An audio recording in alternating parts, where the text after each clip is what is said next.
of Asia loves Japan. You know, they love it. And then I think the rest of the world kind of looks at Japan sometimes as a little bit sort of, you know, goofy, a little bit sort of, you know, weird, but in a really good way. So everything is a lot brighter and a lot bolder and a lot more wacky and funky.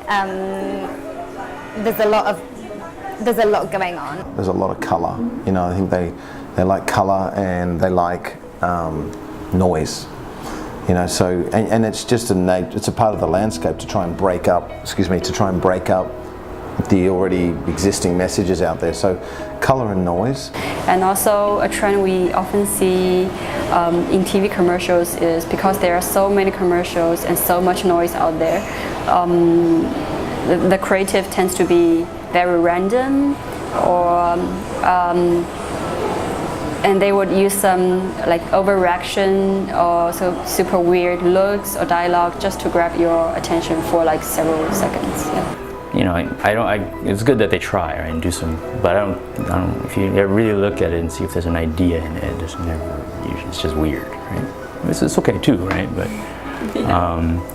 I don't know if that helps them sell or do things for their clients, right? So now, what I can't answer is why do Japanese people like to add 3 or 4 different multicolored outlines to text and create these really bright advertisements, and why do they want to do many of them across the entire page? Laut, bunt und vollgepackt mit Infos. Für mich und wahrscheinlich auch für die meisten von euch ist das einfach viel zu viel. Oder wirkt es auf uns teilweise vielleicht nur so, weil die japanische Schrift so fremd und durcheinander aussieht?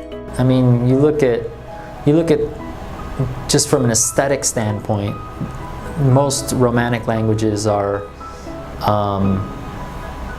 you know, every letter is basically, if you squint, it's the same amount of strokes or lines, right?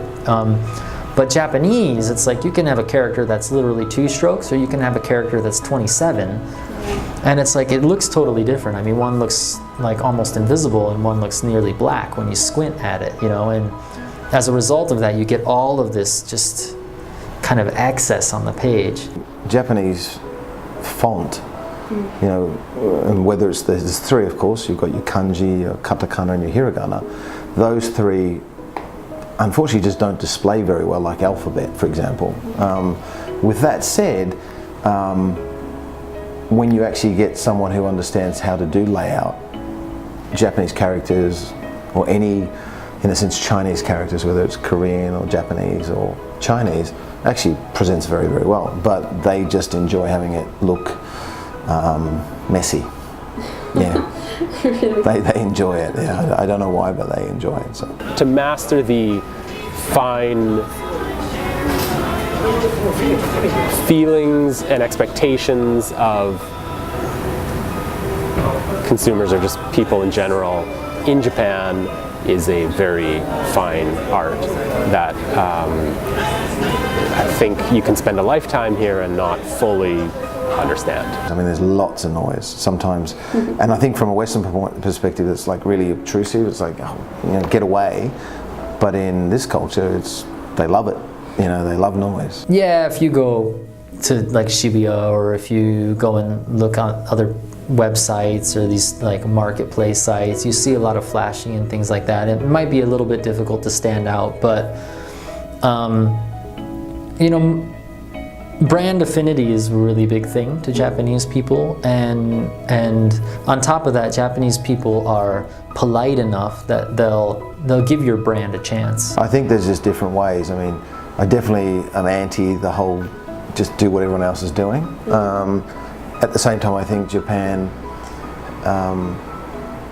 is embracing, you know, some of this sort of ambush marketing, sort of disruptive marketing, but it's tough. Like we talked about being wacky and funky, like they're trying to outdo each other, and if the restaurant down the road has done one thing, then you want to do one step better to try and attract people in. I think breaking the noise, or what the term we use is disrupting. How do you disrupt in the most subtle way? I think that's the secret. I think you can stick out just by connecting passionately to the people of Japan. So you can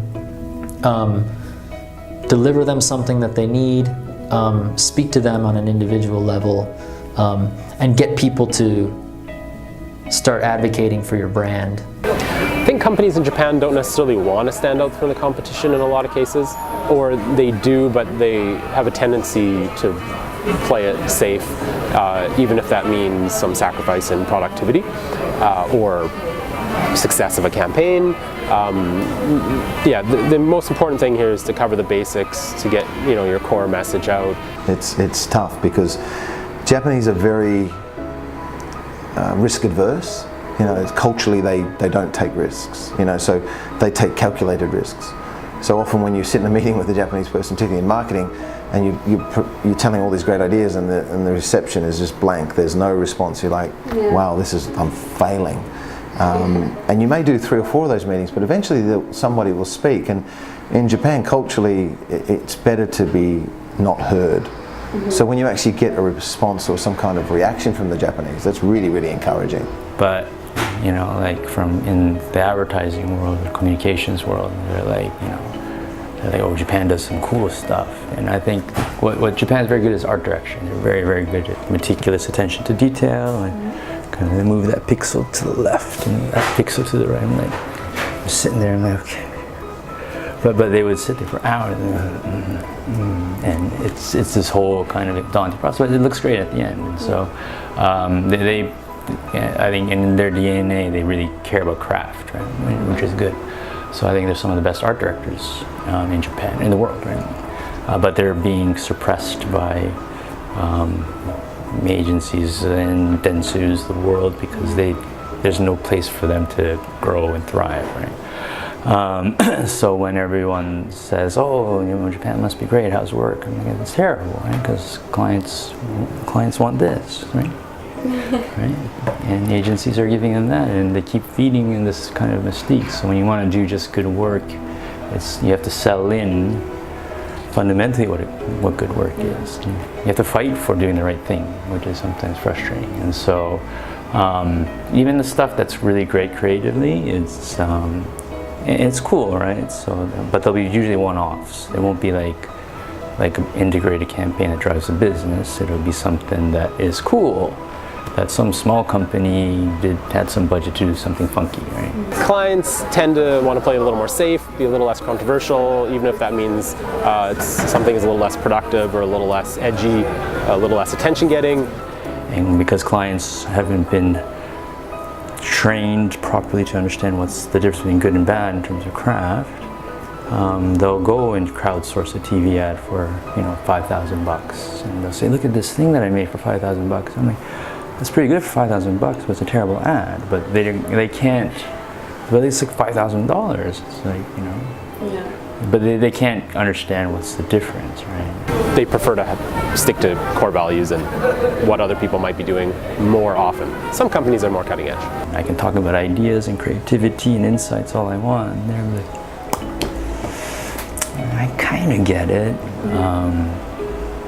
So when I started Superdrive, I needed to change the fundamental way of how we support clients.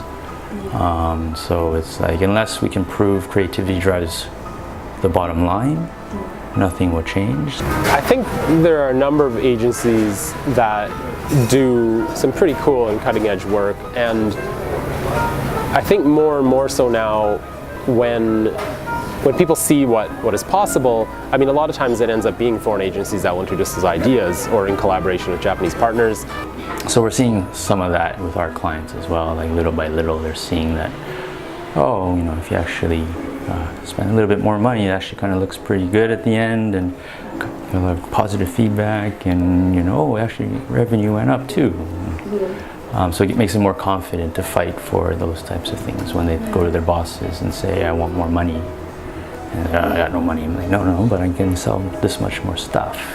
And then that's when that's what a lot of bosses love to hear, right? I think image is a really important thing, so they'll probably explore loads of opportunities. They'll look at everything that's possible, but they'll often get back to something very basic. It's like presenting loads of flavors, but they always choose vanilla. But the beauty about the vanilla they choose is there's just something in there always, like a little sprinkle or a little bit of color. And I guess there's a whole long story behind it. There's business reasons why it's been doing this, but I think Japan, it's an opportunity. I think